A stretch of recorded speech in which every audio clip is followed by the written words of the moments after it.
क्या जल्दी है यार, जब तुम मिलोगी तो खुद ही देख लेना। अच्छा तुम्हारे सिर पर चोट? अच्छा अच्छा ठीक है, हम बस आ ही रहे हैं, रोशनी ने कहा और फोन रख दिया। ये कोयल वही कोयल थी जो आज सुबह ही लकी से बैंक में टकराई थी। वो रोशनी की बहुत अच्छी दोस्त थी और इन सब में सबसे अमीर। इतने में गर्वित प्रीतम और लकी कमरे से बाहर आ गए। इधर तीन सुंदर सी बन ठन के आई हुई लड़कियां एक टेबल पर पहले से ही बैठी हुई थी। उनकी शक्ल, सूरत और कपड़े देखकर ये पता चल रहा था कि वो पैसे वाले घरों से थी। उनमें से एक लड़की का चेहरा छोटा और गोल सा था, आंखें बड़ी बड़ी और चमकीली सी थी। उन तीनों में सबसे सुंदर वही थी। कोयल, तुम्हारे सिर पर लाल सा क्या लगा हुआ है? कहीं कोई चोट वोट लगी थी क्या? एक लड़की ने कोयल से पूछा। कोयल ने तुरंत अपना फोन निकाला और फिर अपने सिर पर लगी चोट को देखने लगी और कहा, हाँ यार, आज सुबह मैं अपने पापा के साथ न्यू सिटी बैंक गई हुई थी, तो वहां पे एक गधे से टकरा गई। इतना बेवकूफ आदमी ना मैंने अपनी जिंदगी में नहीं देखा। मन तो कर रहा था उसका मुंह नोच लूं, कोयल ने कहा।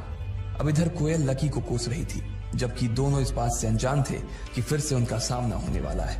आखिर क्या धमाका होगा जब कोयल और लकी फिर से एक दूसरे के सामने आएंगे? क्या वो लकी की इंसल्ट करेगी, वो भी उसके दोस्तों के सामने, या फिर लकी उससे इस बार जवाब देगा? इन सारे सवालों के जवाब अगर आप जानते हैं तो कमेंट बॉक्स में कमेंट करके हमें भी बताएं।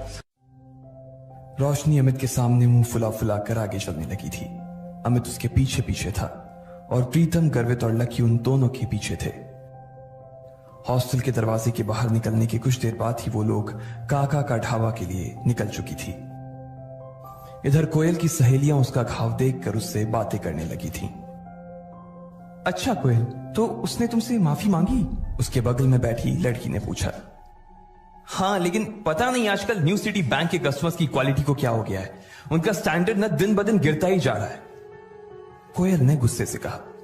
कैसे? दूसरी लड़की ने पूछा। अरे तुम अब जानती हो ना कि न्यू सिटी बैंक के अंदर आने वाले कस्टमर्स कैसे होते हैं, लेकिन जब मैंने उस लड़के को देखा ना तो छी, कोयल ने मुंह बनाते हुए कहा। मतलब तुम कहना क्या चाह रही हो? वो क्या कुछ ऐसा वैसा था, मतलब थोड़ा फटीचर टाइप का? दूसरी लड़की ने पूछा।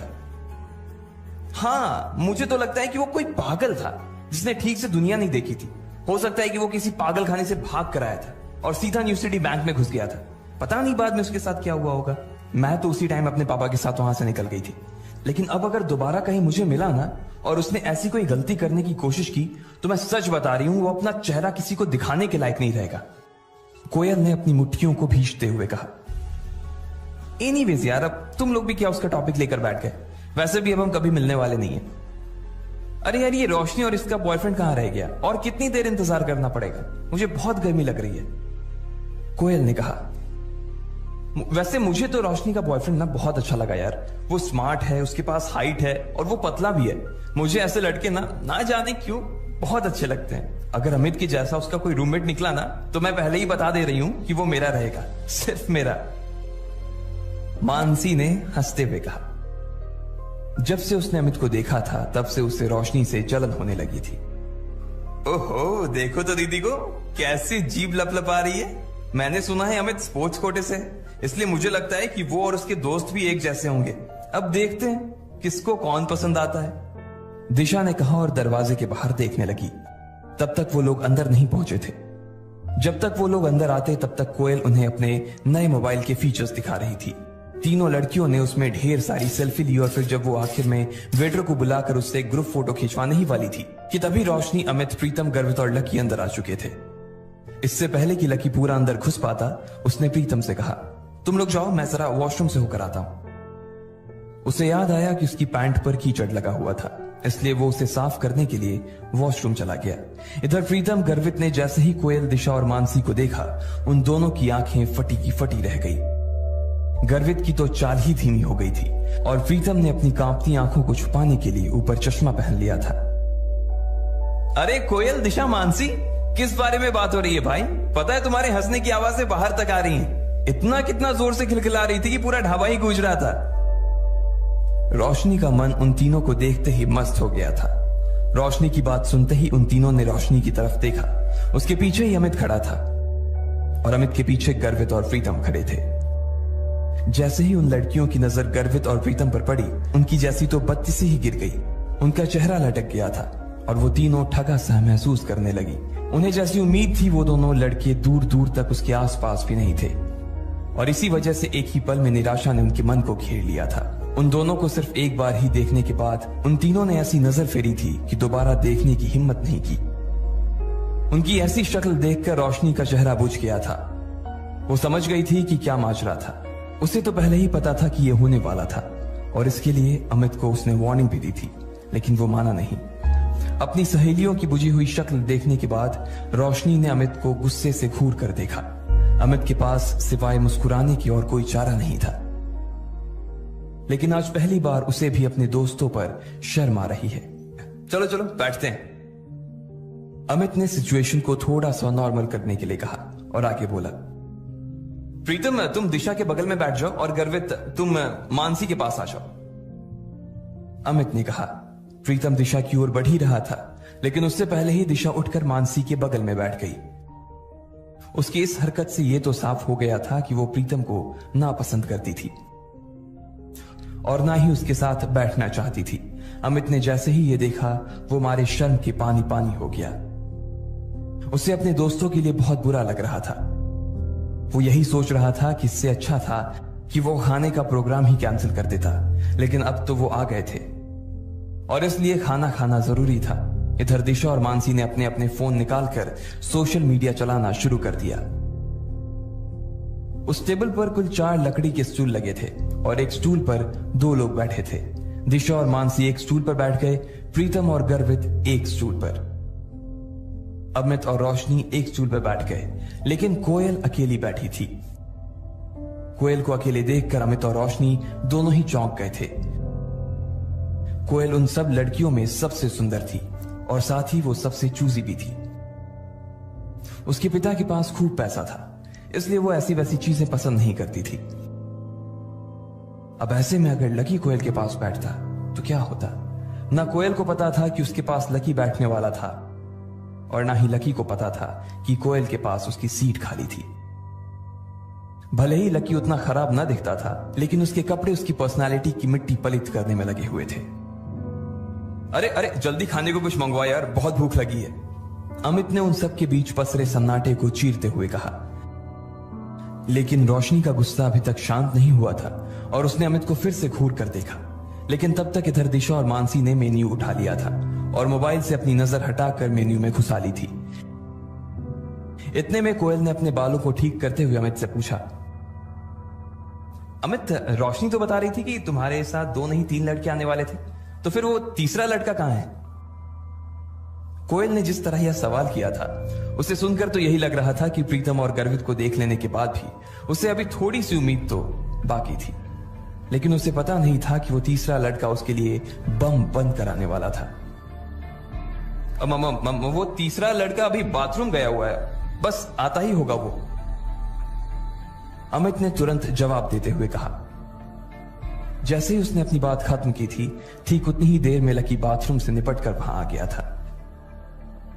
अमित अपनी जगह से थोड़ा सा उठा और उसने लकी की तरफ हाथ हिलाते हुए कहा, ओए लकी, इधर देख भाई, इधर आजा। जैसे ही कोयल, दिशा और मानसी ने अमित की आवाज सुनी, वो सभी लकी की ओर देखने लगे।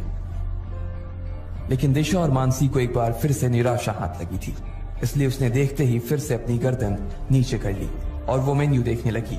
लेकिन कोयल ने जैसे ही लकी को देखा, उसकी आंखें फटी की फटी रह गई। उसका मन कर रहा था कि वो टेबल पर अपना सिर दे मारे। इधर लकी भी उसे देखते ही पहचान गया था और उसकी आंखों में देखते ही वो आगे बढ़ता जा रहा था। वो समझ गया था कि कोयल को उसे देखते ही उससे नफरत हो गई थी। जब लकी को और कहीं बैठने की जगह नहीं मिली तो वो आखिरकार कोयल के पास जाकर बैठ गया। कोयल ने जैसे ही उसे अपने पास बैठते हुए देखा तो वो उस छोटे से स्टूल में भी उससे जितनी दूर हो सकती थी उतनी दूर जाकर बैठ गई थी। उसे अंदर से तो लकी से बहुत घिन आ रही थी। कोयल, क्या हुआ? कुछ प्रॉब्लम है क्या? रोशनी ने कोयल की शक्ल देखते हुए पूछा। वो उसके चेहरे के हाव भाव को देखकर समझ गई थी कि कोयल को कुछ तो हुआ था जो वो अपने मन में छुपा रही थी। अब तुम लोग कहोगे यार कि मेरी जैसी लड़की की किस्मत ने इतनी खराब कैसे हो सकती है, लेकिन ये वही लड़का है जो मुझे आज न्यू सिटी बैंक में मिला था।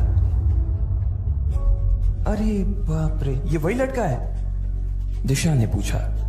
इसको देखकर तो ऐसा ही लग रहा है कि इसने वही कपड़े पहने हुए हैं जैसा तुमने इसे बैंक में पहने हुए देखा था। मानसी ने कहा और दोनों ही लकी को ऊपर से नीचे तक देखने लगे। अरे तुम लोग एक दूसरे के अंदर ऐसे घुस कर आखिर किस बारे में बात कर रहे हो भाई? रोशनी ने पूछा। उसे समझ नहीं आ रहा था कि अचानक ही लकी के आने से ऐसा क्या हो गया था जो उस टेबल पर बैठी बाकी की लड़कियां भी कुछ कुछ बातें करने लगी थी। रोशनी को लगा कि कहीं ऐसा तो नहीं कि उन तीनों में से किसी एक को लकी पसंद आ गया था, लेकिन दिशा ने कोयल और लकी के बीच हुई उस टक्कर के बारे में रोशनी को बताया तो उसकी आंखें खुल गई। जब लकी के बारे में ये सब बातें की जा रही थी तब सब लोग लकी को घूर कर देख रहे थे। प्रीतम, अमित, रोशनी, गर्वित और कोयल सभी की नजर लकी के ऊपर टिकी हुई थी। सबके मन में ढेर सारे सवाल थे। उन्हें यह लग रहा था कि आखिर लकी को न्यू सिटी बैंक में जाने की जरूरत क्या थी, या जब वो गया तो उसे कितनी शर्मिंदगी का सामना करना पड़ा होगा। वहीं रोशनी के मन में यह चल रहा था कि लकी के आने की वजह से कहीं कोयल उठ के ना चली जाए। वो जानती थी कि कोयल कितनी चूजी थी और इतना सब हो जाने के बाद वो लकी के साथ एक स्टूल पर खाना तो नहीं खा सकती थी। इधर कोयल ने एक ठंडी सी मुस्कान के साथ रोशनी को देखा और बोली, रोशनी तुम अपने बॉयफ्रेंड के साथ मजे करो, मुझे थोड़ा सा काम इसलिए मैं निकल रही हूं, जा रही हूं, बाय। कोयल ने कहा और बिना किसी की इजाजत का इंतजार किए वो वहां से उठ गई। रोशनी को तो पहले ही से मालूम था कि ऐसा कुछ होने वाला था, फिर भी उसने कोयल को रोकने की कोशिश की थी मगर वो नहीं रुकी। रोशनी का गुस्सा भरा चेहरा देखकर इधर अमित अपने आप को कोस रहा था कि आखिर वो इन लोगों को अपने साथ क्यों लेकर आया। लकी ने जब देखा कि सारी गड़बड़ उसकी वजह से हो रही थी और कोयल लगभग दरवाजे पर पहुंच गई थी तो वो जोर से चिल्लाया और बोला, रुको। उसकी आवाज सुनते ही सब चौंक गए थे। कोयल भी जाते जाते एक सेकंड के लिए दरवाजे पर ही रुक गई थी। लकी को अंदर ही अंदर बहुत बुरा लग रहा था। एक तो उसे ये बात चुभ रही थी कि आज उसकी वजह से कोयल को वहां से भूखे उठकर जाना पड़ रहा था, और दूसरी बात उसे यह खल रही थी कि उसके आसपास की दुनिया और उसके आसपास के लोग सिर्फ और सिर्फ पैसे के पीछे पागल थे। इससे पहले कि कोयल दरवाजे के बाहर निकल पाती, लकी ने उसे आवाज देते हुए कहा। लकी की आवाज सुनकर कोयल ने गुस्से में कहा, क्या है, क्या है, फिर से मुझसे टकराना चाहते हो? कोयल ने लकी से बात करते हुए कहा। लकी उसकी ओर देखकर मुस्कुराया और बोला, बैंक में जो कुछ हुआ उसके लिए मैं बैंक में ही माफी मांग चुका हूं। देखो, मुझे नहीं मालूम था कि तुम्हें मेरी गलती की वजह से ऐसी चोट आ जाएगी। I am really sorry. कोयल की नजर लकी की ओर नहीं देख रही थी। भले ही लकी की बात सुनकर वो थोड़ा सा पिघल जरूर गई थी, लेकिन अभी भी उसकी घिन पूरी तरह से शांत नहीं हुई थी। कोयल ने कोई जवाब नहीं दिया और वहां से फिर से निकलने लगी। लकी ने उसे फिर से रोका और कहा, अरे तुम अपना ये पर्स वहां भूल गई थी, मैं तो बस यही देने आया था तुम्हें। इसमें तुम्हारा सिटी बैंक का वो सुप्रीम कार्ड होगा ना? लकी ने तिरछी नजरों से उसे देखते हुए कहा। कोयल मन ही मन सोच रही थी कि इस आदमी के न्यू सिटी बैंक का जब कोई कार्ड था ही नहीं तो फिर इसे कैसे पता चला कि वहां कौन सा कार्ड चलता है। हो सकता है मैनेजर ने इसे भगाने से पहले समझा दिया होगा। कोयल ने अपने मन में सोचा और निकलने लगी। लकी अभी भी उसी जगह पर खड़ा था। जैसे ही कोयल दरवाजे से बाहर होने वाली थी, इतने में उधर से कोई रईस ज्यादा सामने आया और कोयल से जानबूझकर टकरा गया। इडियट, देख कर नहीं चल सकते क्या? कोयल ने गुस्से में उस आदमी को देखते हुए कहा। उस आदमी ने काले रंग की टी शर्ट और हरे रंग की ट्राउजर पहनी हुई थी। उसके हाथ में कोई बहुत महंगी सी घड़ी भी थी और वो जिस तरह से कोयल को देख रहा था उसकी शक्ल से साफ पता चल रहा था कि उसकी नीयत अच्छी नहीं थी। अरे बेबी, क्या हुआ? चोट लगी है, मलहम लगा दूं क्या? उस लड़के ने कोयल को छेड़ते हुए कहा। कोयल को उसकी उस बात पर बहुत गुस्सा आया। एक तो वो पहले ही सुबह अपनी चोट भूली नहीं थी और उसके बाद इस आदमी से टकराने के बाद उसका गुस्सा और बढ़ गया था।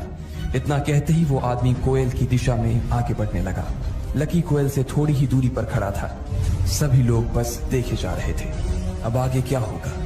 क्या लकी कोयल को बचाने के लिए बीच में आएगा या उसे वो अपनी किस्मत के भरोसे छोड़ देगा? इन सब सवालों के जवाब अगर आप जानते हैं तो कमेंट बॉक्स में कमेंट करके हमें भी बताएं। इधर वो आदमी कोयल की ओर बढ़ता जा रहा था, लेकिन कोयल भी उसके सामने ही खड़ी थी। उसने गले में मोटी सोने की चैन पहनी हुई थी और वो इतनी गर्मी में भी जैकेट पहन कर आया था। वो देख पा रही थी कि उसके इरादे ठीक नहीं लग रहे थे, लेकिन फिर भी वो उसके सामने से हटने का नाम नहीं ले रही थी। लकी ने जब कोयल को देखा तो उसे लगा कि उसे बीच में आना चाहिए। इससे पहले कि वो बीच में जाता, कोयल ने गुस्से से उस आदमी से कहा, मलहम लगाना अपनी बहन की पीठ पे, रास्ता छोड़ और आगे जाने दे मुझे। कोयल ने उसे हटकाते हुए कहा। अच्छा, तो तू ही बन जा ना मेरी बहन, चला जा। उस लड़के ने कोयल के साथ बदतमीजी करने की कोशिश की और उसका हाथ पकड़ने की ओर आगे बढ़ने लगा। उसके इस बर्ताव से कोयल को असहज महसूस हो रहा था और उसने अपने पैर पीछे खींचने शुरू कर दिए। वो लड़का घूरते हुए कोयल की ओर बढ़ता जा रहा था। जैसे ही उसने कोयल का हाथ पकड़ने की कोशिश की, इतने में उसे महसूस हुआ कि किसी ने उसके हाथ को पकड़कर उसे बीच में ही रोक दिया था। जब उस आदमी ने कोयल से नजर हटाते हुए उस आदमी को देखा तो पाया कि वो कोई और नहीं बल्कि लकी था। भैया भैया क्या कर रहे हो? बहन भी बोल रहे हो और छेड़ भी रहे हो।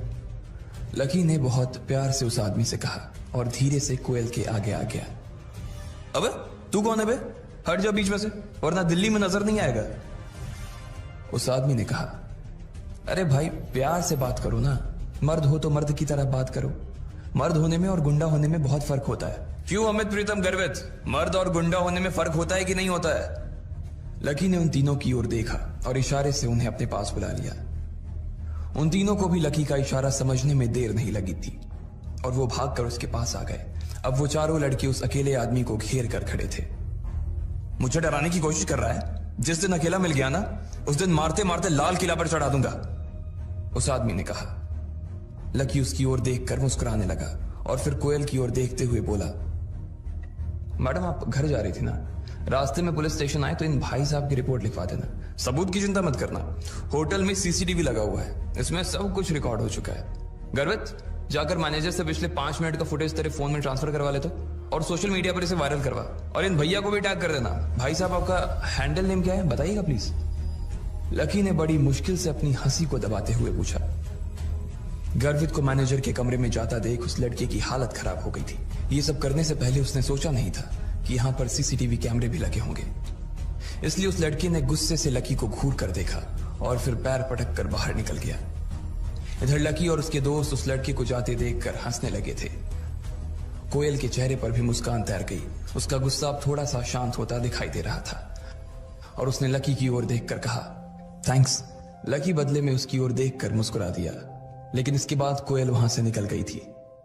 उसे तो लग रहा था कि वो अब रुककर उसके साथ खाना खा लेगी, लेकिन कोयल ऐसी वैसी कोई लड़की नहीं थी। वो एक बार जो डिसाइड कर लेती थी, उसके बाद चाहे उसका खुद का नुकसान हो, लेकिन वो चीज करके ही रहती थी। उसके चले जाने के बाद दिशा और मानसी थोड़ी सी शांत हो गई थी। सब लोगों ने खाना मंगवाया और थोड़ी बहुत बातचीत करते हुए खाना खत्म कर दिया। बिल भरने के बाद रोशनी अपनी सहेलियों के साथ चली गई। वहीं अमित अपने दोस्तों के साथ अपने कमरे पर आ गया था। उसने अपने कपड़े बदले और फौरन मैदान में चला गया। आज उसके बास्केटबॉल के ट्रायल होने थे। इधर प्रीतम, गर्वित और लकी अपने अपने पलंग पर लेट गए थे। तीनों ने अपने अपने फोन निकाल लिए थे और सोशल साइट पर सर्फिंग करने लगे थे। जैसे ही गर्वित ने अपना सोशल मीडिया हैंडल खोला, वो खुशी के मारे जोरों से उछल पड़ा। अरे भाई लोग, अंजलि लाइव आ रही है यार, जल्दी आओ, लॉग इन मारो यार। गर्वित अंजलि को बहुत पसंद करता था। वो उसकी क्लास में ही पढ़ती थी और ऐसे आए दिन वो लाइव आ जाती थी। जिस दिन वो लाइव होती, उस दिन वो पूरे क्लास में ये फैला देती थी। इस ऐप पर जिस पर वो लाइव आती थी, उस पर लड़के उसे अलग अलग इमोजी भेजते थे। हर इमोजी भेजने के कुछ पैसे लगते थे। हर इमोजी की कीमत अलग थी। ये इमोजी अंजलि को गिफ्ट में मिलते थे और बाद में वो इसे कैश करवा देती थी। चूंकि अंजलि बहुत खूबसूरत थी और किसी का मन भी मोह लेती थी, इसलिए लड़के दिल खोलकर उसे इमोजी भेजते थे। इस पूरे ऐप की एक और खास बात थी और वो ये कि इसमें सबके नाम दिखाई नहीं देते थे जो उसके असली नाम थे। सब लोगों ने अपने अपने हैंडल अलग अलग नाम से बना रखे थे। जब लकी को लगा कि उसके पास भी कुछ करने के लिए कुछ खास है नहीं, तो उसने भी अंजलि के लाइफ में अपने आप को जोड़ने का सोच लिया। उसे अंजलि से कोई लेना देना नहीं था। वो तो बस इसलिए जुड़ गया था कि वो बस अंजलि की रूममेट डिंपल को देख सके। वो तो ये देखना चाह रहा था कि क्या डिंपल को उसकी जरा भी याद आ रही थी, या आज क्लास में उसने जो ड्रामा किया था वो ड्रामा नहीं बल्कि सच्चाई थी। इस वक्त तक उसके लाइफ में 30 लोग जुड़ गए थे और वो सारे ही उसके क्लासमेट्स थे। दोपहर लंच से आने के बाद उनकी कोई क्लास नहीं थी, इसलिए सब लोग उस लाइफ से जुड़ गए थे। अंजलि ने अपने हाथों में एक गुलाबी रंग का तकिया दबा रखा था और पीले रंग के हेडफोन लगाए हुए थे। वो कैमरा के सामने देखकर मुस्कुराई जा रही थी। गाइस, मुझे आए हुए अभी तक 20 मिनट हो चुके हैं, लेकिन आप लोगों की तरफ से ना मुझे एक भी प्रेजेंट नहीं मिला है। लगता है आज ना किसी को आइसक्रीम नहीं खानी है और ना ही किसी को मेरे साथ डेट पर जाना है। अब इससे पहले कि मैं लाइफ खत्म कर दूं, जल्दी से कोई इमोजी भेजो। अंजलि ने पाउट बनाकर कैमरे की तरफ एक किस उछाल दिया। उसे देखते ही लोगों के दिलों की धड़कनें थम गई थी। अंजलि पूरे क्लास में बहुत पॉपुलर थी। ऐसा कोई लड़का नहीं था जो उसे पसंद ना करता हो। कुछ लोग तो दिल ही दिल में अंजलि को अपना दिल ही दे चुके थे। जैसे ही उसने प्रेजेंट की बात की तो किसी ने उसकी तरफ गोल्ड रिंग भेज दी, तो किसी ने उसके पास नेकलेस भेज दिया। नेकलेस के लिए thanks morning star, gold ring के लिए थैंक्स राइजिंग हीरो। अंजलि के पास जैसे जैसे गिफ्ट आते जा रहे थे वैसे वैसे वो लोगों को थैंक्स देती जा रही थी। ज्यादातर लड़के उसे 50 या 100 रुपए से ज्यादा का गिफ्ट नहीं दिया करते थे। जैसे ही अंजलि ने कुछ लोगों को थैंक यू बोला, तभी किसी ने नीचे में एक कमेंट लिखा, अंजलि तुम बहुत सुंदर हो, दिल्ली की गर्मी से भी ज्यादा हॉट हो यार। और इतने में उसे एक और इमोजी मिल गया। अब गर्वित से रहा नहीं जा रहा था। उसने भी जोश जोश में एक 50 का नेकलेस अंजलि के कमेंट सेक्शन में डाला और नीचे अपने हैंडल फ्लाइंग फिश से मैसेज डाला, अंजलि मैं गर्वित, मैं बहुत दिनों से ना तुम्हारे लाइव आने का इंतजार कर रहा था। हेलो गर्वित, थैंक यू, मैं जानती हूं तुम्हें। अंजलि ने उधर से जवाब दिया। उसका जवाब पढ़ते ही गर्वित की आंखों में चमक आ गई और उसने अपने दोस्तों की ओर देखकर कहा, अरे भाई लोग, तुमने देखा, अंजलि ने मेरे मैसेज का जवाब दिया यार। इससे पहले कि वो अपने मैसेज की पूरी तरह से खुशी मना पाता, उसने देखा कि एक लंबा सा मैसेज नीचे उसका इंतजार कर रहा था। अबे गर्वित साले फटीचर, तू कब से अंजलि को प्रेजेंट देने लगा? कहीं से चुरा कर पैसे लाया है क्या? ये मैसेज पढ़ते ही गर्वित की खुशी को मानो नजर से लग गई थी। लकी ने देखा कि तुरंत उसकी बाहें तन गई थी। उसे मालूम था कि पूरी क्लास यहीं थी और उसे आगे इस चीज के लिए पूरी क्लास में चिढ़ाया जाने वाला था। गर्वित अगर शांत रह जाता तो उसके लिए बड़ी मुसीबत खड़ी हो जाती, इसलिए उसने भी गुस्से में पलटकर जवाब देते हुए कहा, हाँ अगर मैं गिफ्ट दे रहा हूं तो तेरी क्यों चल रही है? तेरी बातों में से ना मुझे गटर जैसी बदबू आ रही है। ये पढ़कर सामने वाले इंसान को और ज्यादा गुस्सा आ गया। उसने लिखा, अबे ओए बेवकूफ, पैसे जेब में एक है नहीं और अंजलि को प्रेजेंट दे रहा है। साले बाप ने पैसे फीस भरने के लिए दिए हैं और तुम उससे यहां अय्याशी कर रहे हो।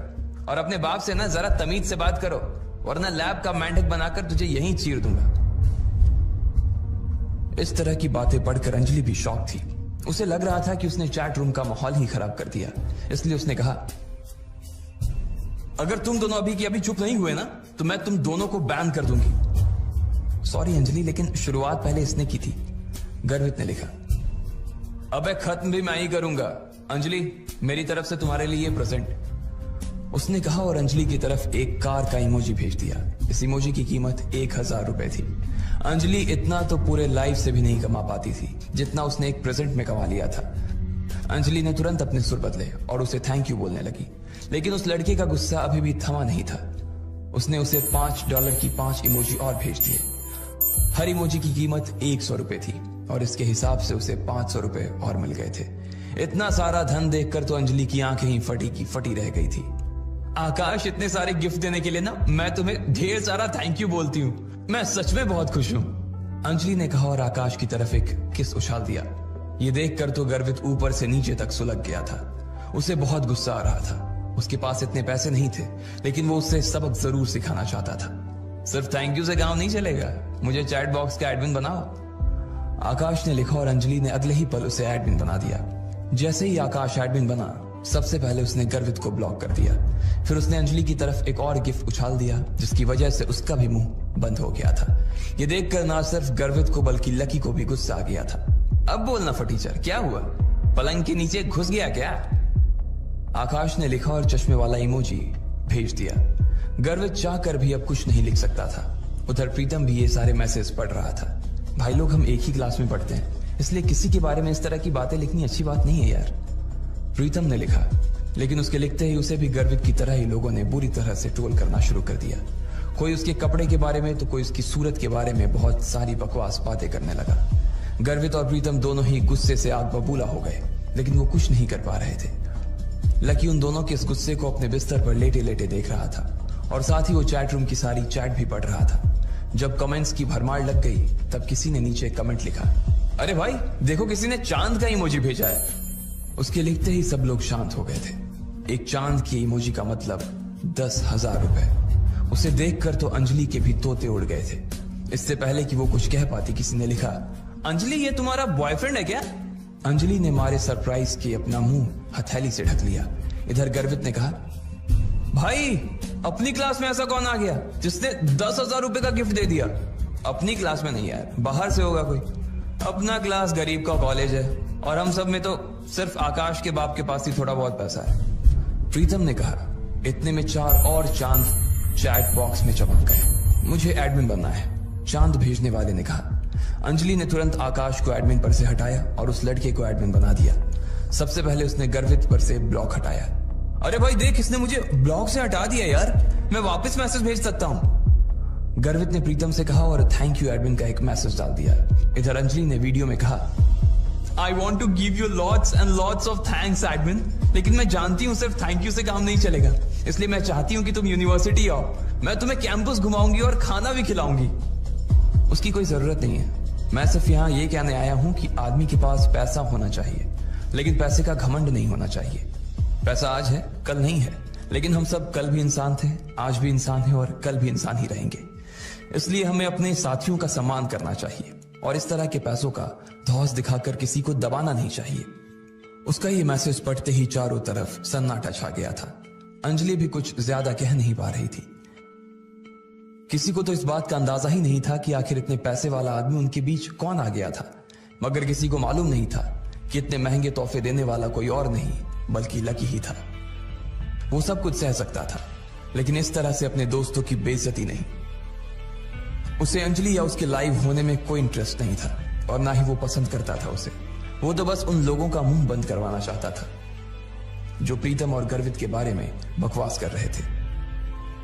लकी देख रहा था कि बंजर जमीन जैसे उसके दोस्तों के चेहरे पर खुशी के फूल खिलाए थे, लेकिन क्या प्रीतम और गर्वित इसका पता लगा पाएंगे या लकी उनकी नजरों से बचकर निकल जाएगा?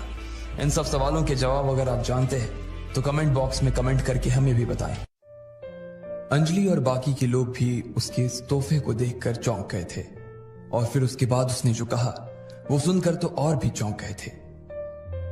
जैसे ही उस आदमी ने अपना कमेंट खत्म किया, इधर से गर्वित और प्रीतम के मुंह से एक साथ निकला, अरे वाह क्या बात कही है, जियो मुरारी। इधर कमेंट सेक्शन में भी जो लोग अभी तक गर्वित और प्रीतम की टांग खींचने में लगे हुए थे, उन्होंने भी उस आदमी की तारीफ करना शुरू कर दिया था।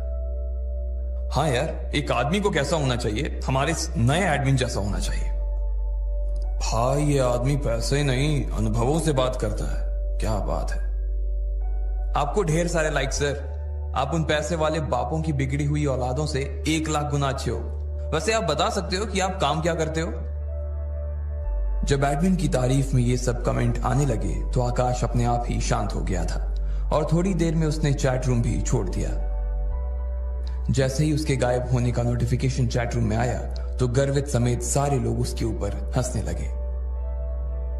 अंजलि, ये चैट रूम का एडमिन कौन है? तभी अंजलि के पीछे से एक आवाज आई। अगले ही पल एक लड़की अंजलि के बगल में आकर लेट गई और कैमरे की तरफ देखकर हाथ हिलाने लगी। उस लड़की के बाल लंबे, चेहरा हल्का सा लंबा और नाक तीखी सी थी। उसने भी थोड़ा मेकअप किया हुआ था जो बिना कुछ सोचे ही अंजलि के लाइफ में घुस आई थी। हेलो गाइस, ये मेरी फ्रेंड और मेरी रूम पार्टनर डिंपल है। मुझे तो लगता है कि ये मुझसे भी ज्यादा सुंदर है। अब आप ना मुझसे थोड़ा सा ध्यान हटाकर इसके ऊपर थोड़ा सा ध्यान दीजिए। वैसे मैंने इसकी लाइव का लिंक कमेंट सेक्शन में डाल दिया है, आप जा सकते हैं वहां। अंजलि ने डिंपल का इंट्रोडक्शन करवाते हुए कहा। डिंपल भी अंजलि का लाइव देख रही थी। जब उसने देखा कि उसके कमेंट सेक्शन में 5 चांद पड़े हुए थे तो उसका दिमाग ही खराब हो गया। वो अपने मन में इन चारों के पैसे जोड़ रही थी और अचानक उसके मुंह से निकला 50,000। उन चांदों को देखकर डिंपल का भी मन कर रहा था कि वो उस अमीर आदमी से मिले और बात करे जिसने अंजलि को इतना बड़ा तोहफा दिया था, लेकिन उससे पहले वो इस आदमी के बारे में जानना चाहती थी। उसने अंजलि के सामने देखा और पूछा, अंजलि तुमने मेरे सवालों का जवाब नहीं दिया यार, मैं पूछ रही हूं ये आदमी कौन है? ना सिर्फ डिंपल बल्कि सभी लोग ये बात जानने के लिए बेताब थे कि आखिर वो आदमी था कौन जिसने एक ही झटके में अंजलि के ऊपर 50,000 रुपए कुर्बान कर दिए थे। अंजलि ने डिंपल की ओर देखा और कहा, यार पता तो मुझे भी नहीं है ये कौन है, नाम तो मुझे भी नहीं मालूम है, और देखने से भी ऐसा ही लग रहा है कि ये सर मेरे लाइफ पर आज पहली दफा आए हैं। सर आप अभी भी यहीं पे हैं ना, या गए? अंजलि ने लाइव में पूछा, और इतने में उधर से उस आदमी का हाँ का मैसेज कमेंट सेक्शन में आ गया। उसका कमेंट पढ़ते ही डिंपल भी मारे खुशी के पागल हो गई थी। उसने फौरन ही उसे इंप्रेस करने के लिए कहा, सर आप सच में ही बहुत ही कूल हो, मैं तो आपकी फैन हो गई। आपने मेरी दोस्त अंजलि को 5 चांद दे दिए, ये तो सच में बहुत कूल है। वैसे मैं आपको बताना चाह रही थी कि मैं भी अपना खुद का लाइफ शुरू करने की सोच रही थी, तो क्या आप मेरे भी लाइफ से जुड़ेंगे? आई प्रॉमिस मैं आपको अंजलि से भी अच्छे रिटर्न गिफ्ट दूंगी, डिंपल ने कहा और चमकती हुई आंखों से कैमरे की ओर देखने लगी। इधर जब गर्वित ने देखा कि लकी भी उस लाइफ से जुड़ा हुआ था और पलंग पर लेटकर अपने फोन को देख रहा था, तो उसने लकी से कहा, ओए लकी सुन, उसे देखना बंद कर। तू जानता है ना वो 1 नंबर की लालची लड़की है, पैसे देखते ही उसकी जुबान लपलपाने लगती है। कितनी बेशरम है यार ये, गर्वित ने कहा। लकी ने उसकी बात को सुनकर भी अनसुना कर दिया और आगे फोन की स्क्रीन की ओर देखता रहा। डिंपल, अंजलि ने कहा और उसे गुस्से में देखने लगी। वो जबरदस्ती अंजलि का आइडिया चुराकर उसका काम खराब करना चाह रही थी। जैसे ही डिंपल ने अंजलि को देखा तो उसने कहा, मुझे तो तुमने कभी बताया ही नहीं कि तुम अपना लाइफ शुरू करने वाली हो। अगर तुमने शुरू कर भी दिया हो तो तुम्हें क्या लगता है कि तुम मेरे इस चांद को मुझसे छीन लोगी? डिंपल ने उसकी बात नहीं सुनी और कैमरे में देखते हुए बोली, सर मैं अपने बारे में ना आपको एक इंटरेस्टिंग फैक्ट बताना चाहती हूँ। मैं अभी तक सिंगल हूँ और मुझे ना आज तक कोई आपके जैसा बंदा मिला नहीं है। अब मिल भी कैसे सकता था सर, अब आप जैसे तो सिर्फ आप ही हो ना। अब अगर आपको भी कोई मेरी जैसी बंदी ना मिली हो ना तो हम लोग मिल सकते हैं, एक दूसरे को जान सकते हैं। सर आपका तो पता नहीं, लेकिन मुझे तो आपसे मिलने की ना बहुत ज्यादा एक्साइटमेंट हो रही है, डिंपल ने कहा और शर्म के मारे अपने गालों को लाल कर लिया।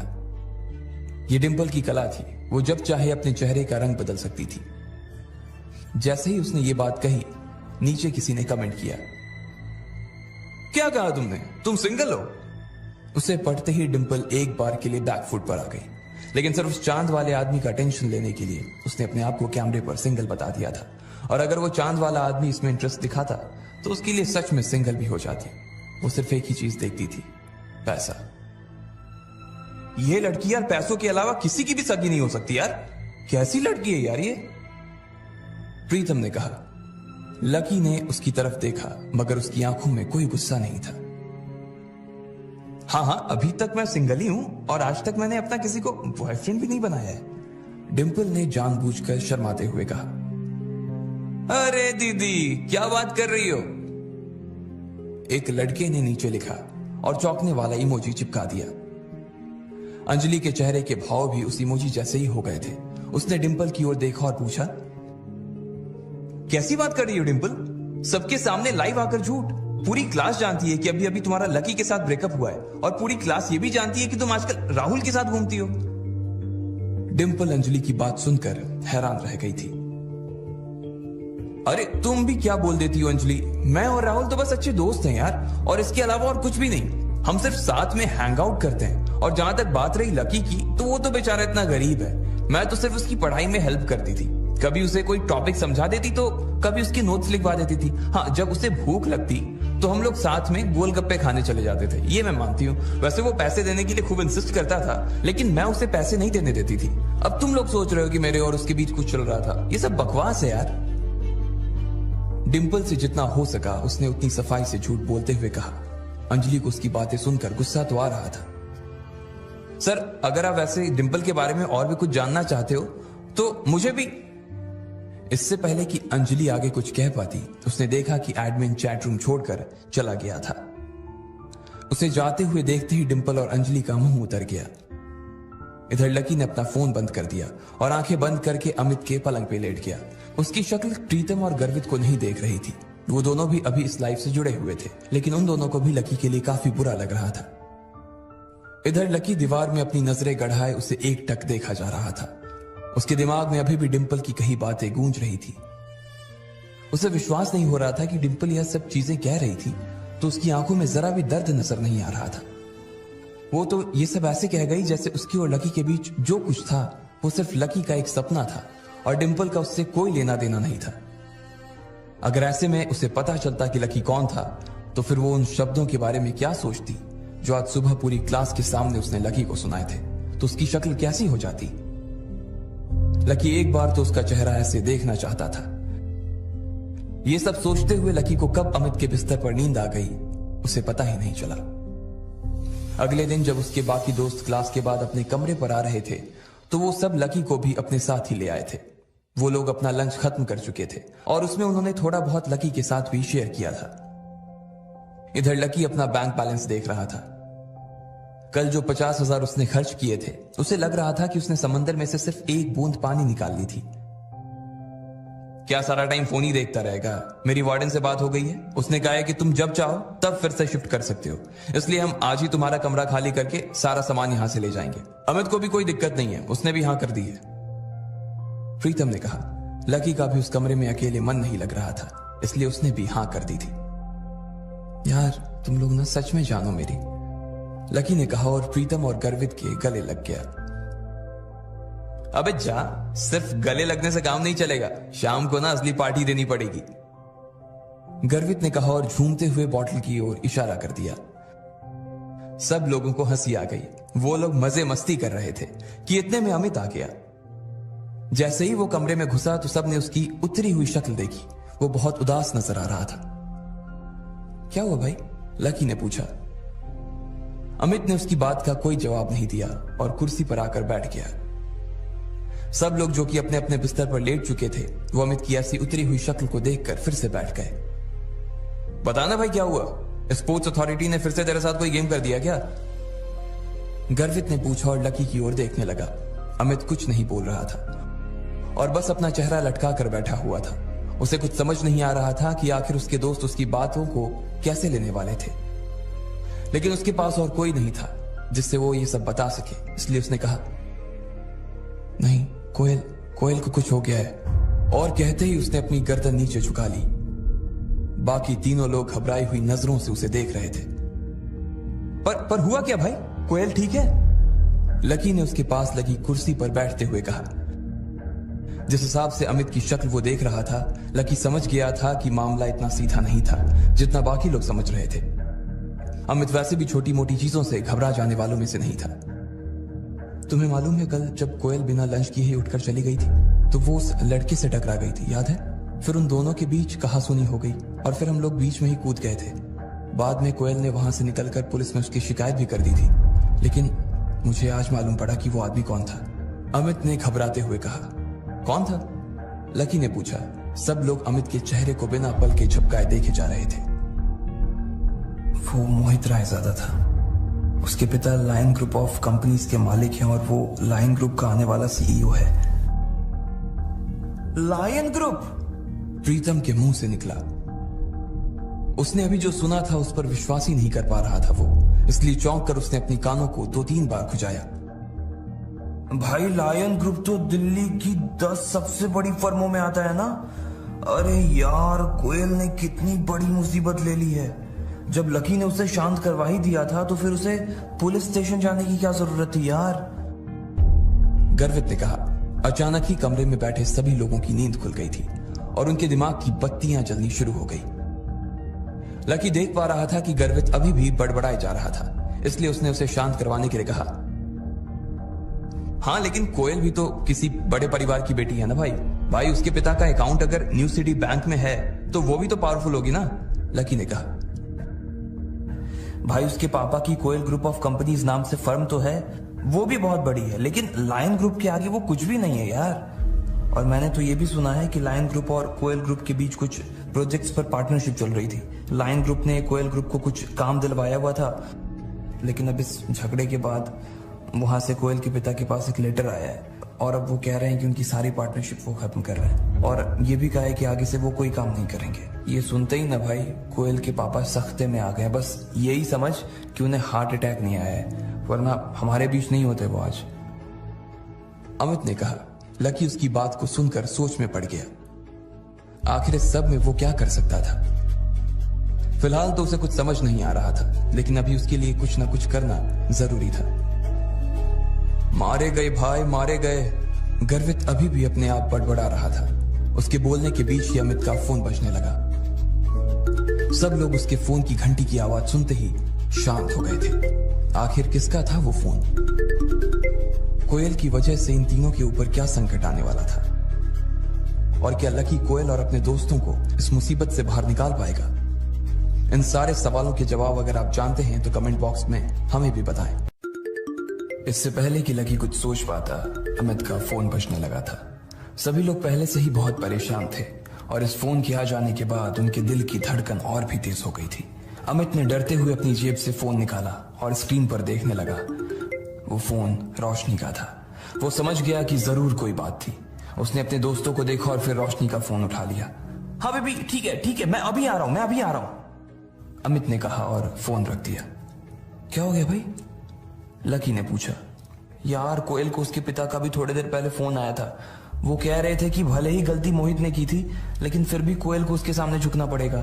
सामने वाले ने लकी ये शर्त रखी है कि वो इस मामले को तभी रफा दफा करेंगे जब कोयल एक रात के लिए मोहित के साथ। छी यार। अमित को आगे की बात कहने में भी शर्म महसूस हो रही थी। लकी ने सोचा भी नहीं था कि मोहित इस हद तक नीचे गिर जाएगा। लकी ने अपना सिर पकड़ रखा था। आगे अमित ने कहा, मैं पहले से ही मोहित के बाप क्रांति रायजादा को जानता हूं। जो भी उससे उलझने की कोशिश करता है ना, वो उससे इतनी आसानी से नहीं छोड़ता है। उसके ऊपर ना जाने कितने सारे मर्डर के चार्जेस लगे हुए हैं, पर फिर भी वो आराम से बाहर घूम रहा है। सोचो, अगर मुझे पता होता ना कि वो क्रांति रायजादा का बेटा है मोहित, तो हम पूरे मामले को अलग तरह से डील कर सकते थे। अच्छा, कोयल अगर मना कर दे तो? लकी ने पूछा। वो मना नहीं कर सकती है भाई। अगर उसने मना कर दिया ना तो उसके पापा की कंपनी रातों रात बिक जाएगी और उसका पूरा परिवार सड़क पर आ जाएगा भाई। सोच, अमित ने कहा। पर ये तो कोई बात नहीं हुई। सिर्फ इसलिए कि कोयल एक लड़की है, उसे इतना कुछ फेस करना पड़ेगा। उसके पापा ने बोलने से पहले एक बार भी सोचा नहीं? कोई बाप अपनी बेटी के साथ ऐसा कैसे कर सकता है यार? लकी ने कहा। अरे यार, ये बड़े लोग होते ही ऐसे हैं। इन्हें अपनी फैमिली से ज्यादा ना अपना बिजनेस प्यारा होता है। और वो दोनों बाप बेटे एक नंबर के बदमाश हैं। कल देखा नहीं था कि वो कैसे घूर कर देख रहा था? कोई उनका कुछ नहीं बिगाड़ सकता है यार। गर्वित ने दीवार पर मुक्का मारते हुए कहा। इस वक्त किसी को भी ये बात समझ नहीं आ रही थी कि आखिर करना क्या था। बस सब लोगों को इस वक्त कोयल की चिंता सता रही थी। देखो, मेरे हिसाब से ना अब और कोई बात करने का फायदा नहीं है। हमें अभी की अभी रोशनी के हॉस्टल चलना चाहिए और कोयल को बचाने के लिए कोई तरकीब निकालनी चाहिए, लकी ने कहा। अमित और बाकी के लोगों को भी उसकी बात ठीक लगी। वो तुरंत उठे और हॉस्टल के बाहर निकल आए। वो लोग 5 मिनट में उसके हॉस्टल पर पहुंच गए थे। अमित बाकी तीनों को लेकर तीसरी मंजिल पर चला गया, जहां पर रोशनी का कमरा था। अमित जैसे ही वहां पहुंचा, उसने दरवाजे को धक्का दिया। दरवाजा खुल गया और वो तीनों अंदर दाखिल हो गए। लकी ने देखा कि दिशा, मानसी और रोशनी कोयल को उसके पलंग पर घेर कर बैठे हुए थे। कोयल अपने घुटनों को मोड़कर सहमी सी पलंग के कोने पर अपनी पीठ टिकाए बैठी हुई थी। लकी ने देखा कि उसकी आंखों में आज रात की कल्पना का डर साफ नजर आ रहा था। उसके गाल पर पहले से ही आंसुओं की लकीरें खींची हुई थी, पर उसके आंसू थे कि थमने का नाम नहीं ले रहे थे। कैसी है कोयल अब? अमित ने अंदर दाखिल होते ही रोशनी से पूछा। रोशनी ने अमित को खींचा और बाकी सब लोग भी उन दोनों के साथ दरवाजे के पास चले गए। फिर रोशनी ने एक बार और कोयल को देखा। वो परेशान सी पलंग पर बैठी हुई थी। उसके बाद रोशनी ने अमित को देखा और फुसफुसा कर बोला, कोयल के पिता ने कोयल की गलती न होने के बाद भी उससे बहुत डांट और खूब सुनाया है। वो पिछले 3 घंटे से बैठकर रो रही है। फिर भी उसके पिता यही चाहते हैं कि वो आज रात मोहित के साथ बिताए। रोशनी के मुंह से ये बात सुनते ही गर्वित को गुस्सा आ गया और उसने अमित से गुस्से से कहा, ये किस तरह का बाप है यार? यार मुझे लगता है कि यार उसके पिताजी भी किसी मजबूरी में फंस गए हैं। कंपनी उनकी अकेली की नहीं है, बल्कि उसके 7-8 पार्टनर्स हैं और वो सब उसके बाप को धमकी दे रहे हैं कि अगर उसके पापा ने कोयल को नहीं भेजा तो वो उन्हें और उनकी बेटी को जान से मार देंगे। उनके पापा ने मुझे भी फोन किया था और बोले कि तुम कोयल का ध्यान रखना। और इस दौरान यार वो कोई ना कोई रास्ता निकालने की कोशिश कर रहे हैं ताकि कोयल को इन सब चीजों से बाहर निकाल सके वो, रोशनी ने परेशान होते हुए कहा। इसके बाद वो लोग आकर कोयल के पास बैठ गए थे। लकी उसके पलंग से थोड़ी दूर एक कोने में खड़ा होकर उसे देख रहा था। कोयल देखो, रोने से कुछ नहीं होगा। अब हम लोग आ गए हैं ना, तो सब मिलकर कोई ना कोई रास्ता जरूर निकाल देंगे, अमित ने उसे चुप करवाने की कोशिश करते हुए कहा। लेकिन कोयल के ऊपर से उसकी इन बातों का कोई असर नहीं हो रहा था। उसके आंसू खत्म ही नहीं हो रहे थे। लकी को भी उसे देखकर बहुत बुरा लग रहा था। भले ही उसने उसके साथ कुछ भी किया हो, लेकिन लकी कोयल को ऐसे रोता हुआ नहीं देख सकता था। गर्वित से उसके आंसू देखे नहीं जा रहे थे, इसलिए उसने जोश जोश में अपनी जेब से फोन निकाला और बोला, अभी 100 नंबर पर फोन लगाओ, बुलाओ पुलिस को, अभी क्या अभी। उसकी जरूरत नहीं है, उससे कुछ नहीं होने वाला है, नहीं। कोयल ने रोते हुए अपने घुटनों में गढ़ा चेहरा ऊपर उठाते हुए कहा। लकी ने देखा कि रोने की वजह से उसकी आंखें लाल पड़ गई थी, साथ ही उसमें सूजन भी आ गई थी। लकी ये भी देख पा रहा था कि कल कोयल की आंखों में जो अकड़ उसे नजर आ रही थी वो आज गायब हो गई थी। उसको ऐसे लाचार होते हुए देख उसका मन भी उदास हो गया था। वैसे वो इस तरह से आज उसे नहीं देख सकते थे, आखिर वो उसी की मदद करने के लिए यहाँ आए थे। मानसी ने कोयल को एक टिश्यू दिया। उसने उससे अपनी नाक पोंछी और आंसू भरी आंखों से अमित की ओर देखकर बोली, पुलिस को फोन करने से कोई फायदा नहीं है। अगर हमने उन्हें बुलाया ना तो मामला मेरे और मेरे पापा के लिए ना और ज्यादा बिगड़ जाएगा। क्या करूं मैं यार। कोयल जानती थी कि ये बड़े मसले थे और इसमें पुलिस उसकी कोई मदद नहीं कर सकती थी। वैसे भी पहले ही पुलिस को बुलाने और बताने की वजह से ही तो ये सब मुसीबत खड़ी हो गई थी। अब अगर वो फिर उसी रास्ते पर गए तो क्रांति राय ज्यादा और ज्यादा नाराज हो सकता था। जितना वो नाराज होता उतनी कोयल और उसके पिता की हालत खराब हो जाती। अगर किसी को फोन करना है तो किसी ऐसे आदमी को करो जो मोहित और उसके बाप से भी बड़ा आदमी हो। वही हमारे बीच में बोलकर हमारी मदद कर सकता है। मैं भी अपने पिता से पूछता हूँ कि वो किसी ऐसे आदमी को जानते हैं या नहीं जानते हैं। अमित ने कहा और अपना फोन निकालकर अपने पिता को फोन करने के लिए बाहर चला गया। मैं भी पूछती हूँ, रोशनी ने कहा। दिशा और मानसी भी इस काम में लग गए थे। हालांकि दिल ही दिल में सब लोग इस बात को जानते थे कि उनके परिवार के कॉन्टैक्ट्स इतने बड़े नहीं थे कि वो लायन ग्रुप के ऊपर दबाव बना सके, पर फिर भी इस वक्त वो कोयल का दिल बहलाने और उसे शांत करने के लिए ये सब कर रहे थे। प्रीतम और गर्वित ने कुछ नहीं कहा, उसके पास कोई कनेक्शन नहीं था। लकी जो कि कब से चुपचाप एक कोने में खड़ा था, उसने कोयल की ओर देखा और बोला, चिंता मत करो, तुम्हारी और तुम्हारी फैमिली की प्रॉब्लम जल्द ही सॉल्व हो जाएगी। लकी के मुंह से ये बात सुनकर कोयल थोड़ा चौंक गई थी और वो उसी की ओर देखने लगी। जब वो रो रही थी तो उसे पता ही नहीं चला कि लकी भी उसे चुप करवाने के लिए आया हुआ था। लकी को उसने अभी देखा था और देखते ही उसने अपनी नाक साफ करते हुए पूछा, तुम भी आए हो? लकी ने सिर्फ उसकी बात सुनी और जवाब में हाँ में गर्दन हिला दी। जिस तरह से वो लकी को देख रही थी उसे लग नहीं रहा था कि वो इस वक्त उसे इस कमरे में देखना चाहती थी। कल वो भले ही उसके लिए वहां खड़ा हो गया था, लेकिन फिर भी कोयल का उसके लिए जो गुस्सा था वो पूरी तरह से शांत नहीं हुआ था। कोयल, लकी भी तुम्हारी मदद करने के लिए यहाँ आया यार। वो भी वही सोच रहा है जो हम सब सोच रहे हैं। उसे भी तुम्हारी उतनी ही चिंता है जितनी की हमें है। रोशनी ने लकी की ओर से जवाब देते हुए कहा, अच्छा, इसे भी चिंता है? अगर कल तुम वहां नहीं आते ना तो मुझे वहां से उठकर नहीं जाना पड़ता। ना ही मैं वहां से उठकर जाती और ना ही मैं जल्दबाजी में मोहित से टकराती।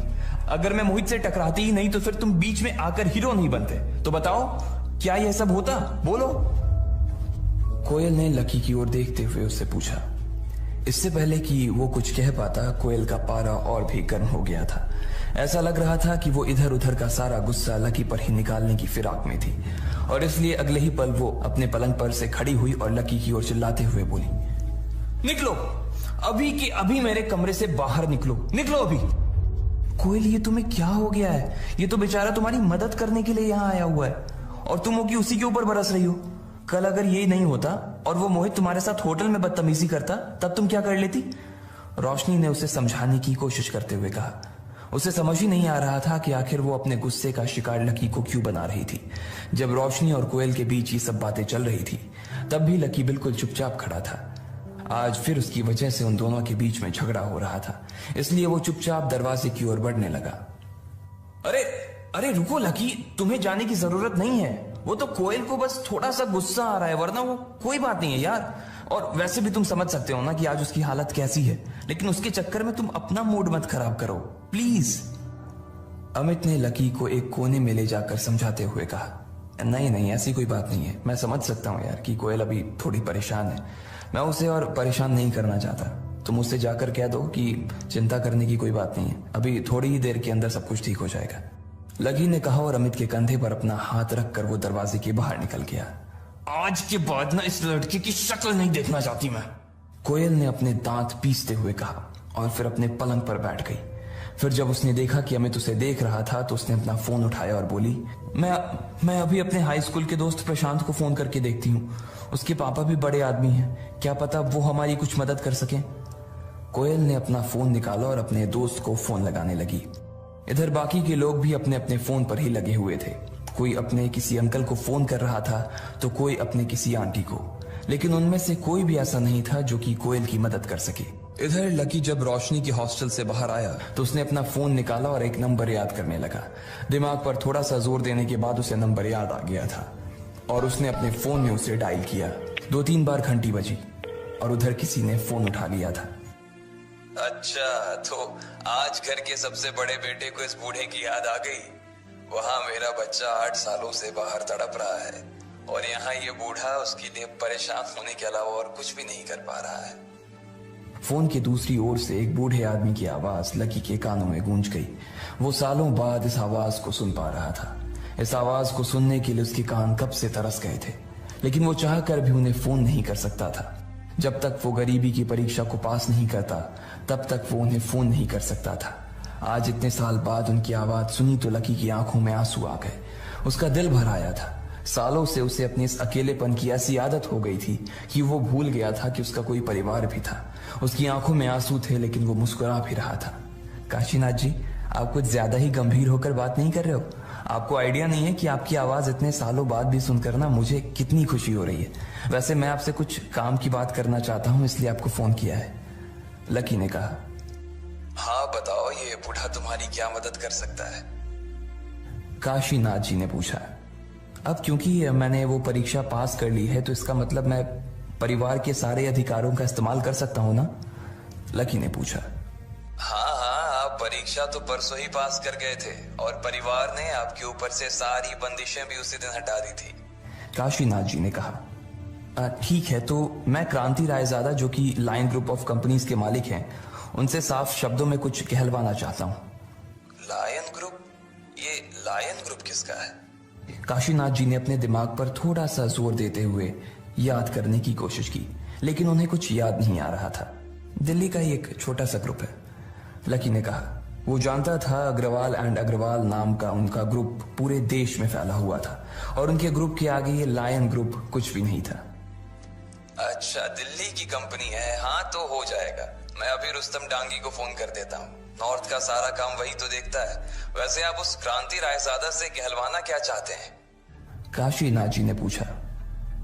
उनसे यह कहना है कि कोयल ग्रुप के अगेंस्ट वो जो भी एक्शन लेने का सोच रहे हैं उसे वो अभी के अभी रद्द कर दें, लकी ने कहा। ठीक है, समझ गया। आप चिंता मत कीजिए, आधे घंटे में ही आपका काम हो जाएगा, काशीनाथ जी ने कहा। लकी ने फोन रख दिया था। उधर कोयल ने अपना फोन काट दिया था। उसने अपने जिस दोस्त को फोन किया था उसके पिता दिल्ली के किसी बड़े से आदमी से मिलकर उसका काम करवाने वाले थे। अब देखना यह था कि आखिर कौन मोहित को कोयल से दूर करवाने वाला था। क्या ये श्रेय उसका दोस्त प्रशांत को जाता या फिर लकी इस खेल में बाजी मारता? क्या कोयल को कभी पता चलता कि लकी आखिर कौन था? इन सब सवालों के जवाब अगर आप जानते हैं तो कमेंट बॉक्स में हमें भी बताएं। उधर लकी की बात सुनते ही काशीनाथ जी ने रुस्तम डांगी को फोन लगा दिया था और इधर कोयल के दोस्त प्रशांत के पिताजी ने भी उसकी मदद करने की ठान ली थी। प्रशांत के पिता जयेश ने कोयल की मदद करने के लिए इसलिए हाँ कर दी थी क्योंकि Delhi trade and merchant union के अध्यक्ष चेतन मित्तल उनके स्कूल के खास दोस्त थे। अगर चेतन मित्तल ने इस मामले में क्रांति रायजादा को फोन भी कर दिया तो कोयल की सारी मुश्किल एक बार में ही हल हो जाती। इस वक्त चेतन मित्तल अपनी कंपनी में किसी विदेशी क्लाइंट के साथ एक डील साइन करने में जुटे हुए थे। इस क्लाइंट से न सिर्फ चेतन मित्तल की कंपनी को बल्कि दिल्ली के हर छोटे बड़े व्यापारी को ढेर सारा फायदा होने वाला था। पूरा सौदा लगभग 1500 करोड़ रुपए का था। जब ये मीटिंग चल रही थी तभी चेतन मित्तल के कॉन्फ्रेंस रूम का दरवाजा खुला और उनका सेक्रेटरी हॉल के अंदर आ गया। इस तरह से अपने सेक्रेटरी को बीच में घुसते देखकर चेतन मित्तल को बहुत गुस्सा आ रहा था। उसके आने की वजह से बाकी लोग भी परेशान हो रहे थे। उनकी नजर में ये बहुत बुरा व्यवहार था। सेक्रेटरी भी इस बात को अच्छी तरह से जानता था, मगर फिर भी उसके पास अंदर आने के अलावा कोई चारा नहीं था। सर, एक बात करनी थी आपसे, सेक्रेटरी ने धीरे से चेतन मित्तल के पास आते हुए कहा। उसने भी हाँ में गर्दन हिला दी। इसके बाद सेक्रेटरी उसके करीब आया और उसके कानों में कुछ कहने लगा। जैसे ही चेतन मित्तल ने अपने सेक्रेटरी की बात सुनी, उसके चेहरे का रंग बदल गया और वो अपनी कुर्सी से खड़ा होकर बोला, मुझे माफ करना साथियों, लेकिन मुझे अभी किसी बहुत ही जरूरी काम के लिए यहां से निकलना पड़ेगा। हम इस डील के बारे में बाद में बात करेंगे। मैं जानता हूं कि इस तरह की मीटिंग को बीच में छोड़कर जाना ठीक नहीं है, लेकिन आप लोग मुझे आज माफ कर देना प्लीज। इतना कहकर चेतन अपनी कुर्सी पर से उठा और दरवाजे से बाहर निकलने लगा।